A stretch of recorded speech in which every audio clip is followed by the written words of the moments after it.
Zuchu. Nimekuita zaidi ya mara 3. What a decision. Watanzania, siku mbili. Okay, basi sawa.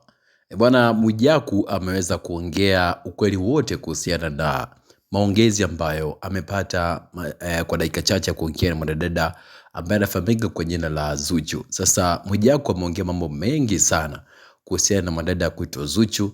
Ameweza kumshirikisha Mwijaku kwamba amewatuma wanasheria wake ili mradi tu aanze maisha mapya. Namaanisha kwamba Zuchu ameandika barua ya kuweza kuachana na WCB.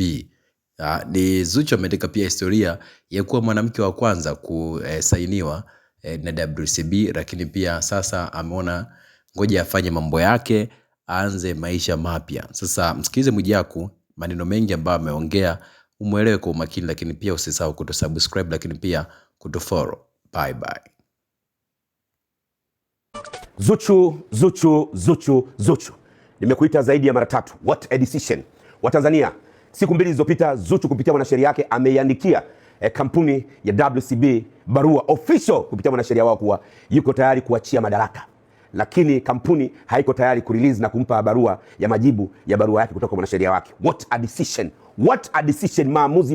Maamuzi mmoja ambao ni mazuri katika karia yake ya muziki.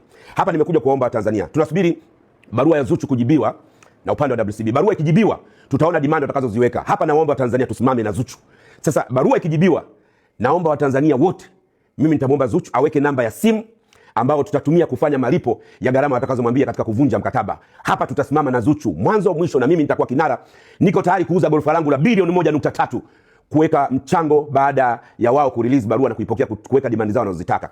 Hapa tusipepese macho wa Tanzania. Kama tunataka muziki ufike mbali, kama tunataka Zuhura aipeperushe bendera ya Bongo Flava kimataifa, basi hapa twende tukasimame naye.